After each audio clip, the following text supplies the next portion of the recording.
Kalau sampai mati kita nggak bisa bayar utang, padahal kita sudah berusaha, itu bagaimana Ustaz? Tentu saja, yang paling pertama teman-teman, jangan utang kecuali darurat, itu dulu.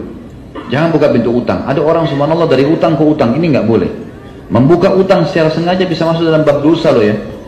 Karena membayarnya wajib, gitu kan? Apalagi kalau menunda, kata Nabi SAW, matlul ghani zulmun. Penundaan terhadap pembayaran bagi orang yang mampu adalah zulm, kezaliman, dosa besar. Nggak boleh. Jadi ulama masukkan kalau utang tanpa sebab dia mampu, maka ini kezaliman, nggak boleh. Kenapa dia buka masalah hidupnya di situ? Kalau dia mati, kan jadi masalah. Gitu kan? Sampai orang mati syahid aja diampuni semua kecuali utangnya. Nggak boleh. Ada pernah sahabat meninggal masih punya utang dengan orang Yahudi. Maka temannya mimpi kalau di lehernya ada lingkaran warna hitam. Lalu waktu ditanya kenapa tuh, dia bilang ini utang saya sama orang Yahudi yang belum saya bayar. Jadi memang harusnya ya kita hati-hati, jangan utang kecuali darurat, memang penting. Dan memang jalankan sunnah Nabi SAW, siapa yang utang niat dari awal membayarnya, Allah akan mudahkan dia melunasinya.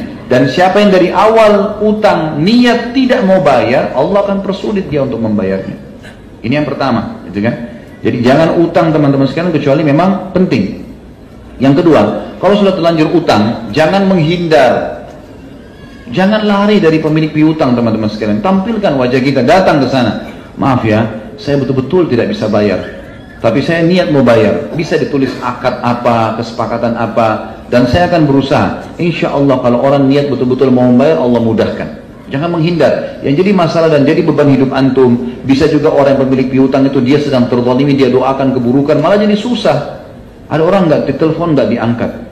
Ya di SMS gak dibalas, padahal waktu mau pinjam luar biasa usahanya dia untuk mendekat, gitu kan? Makanya harus hati-hati teman-teman sekalian. Jadi jangan menghindar, jangan menghindar. Kemudian yang ketiga, dahulukan hutang dari semua kebutuhan. Sekarang pendapatan antum 1 juta, 2 juta per bulan. Utang antum ada 1 juta misalnya. Kalau dibayar setengah mungkin saya tidak bisa hidup, susah 1 juta aja. Baik, datangi orangnya. Maaf ya, saya punya gaji 2 juta, pas-pasan saya nggak punya. Saya harus bayar mungkin 300.000 per bulan, bisa nggak? Saya bayar ini saya selesaikan, atau 500.000. Negosiasilah sama dia maksimal dan sampaikan apa ada. Memang saya nggak bisa, kalau diambil semua saya nggak bisa hidup. Anak saya butuh susu, istri saya butuh uang dan seterusnya. Maka insya Allah dengan cara ini mudah-mudahan bisa tertanggulangi masalah utang itu.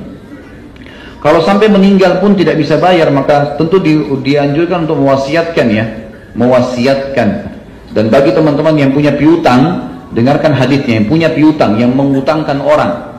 Kata Nabi SAW, ya, siapa yang mengeluarkan atau memudahkan urusan seorang muslim dunia, Allah akan mudahkan urusannya pada hari kiamat. Atau siapa yang memudahkan seorang muslim keluar dari masalahnya di dunia, maka Allah akan keluarkan dia dari masalah-masalah di akhirat. Kata ulama termasuk adalah utang. Termasuk dalamnya adalah utang. Termasuk dalamnya adalah utang.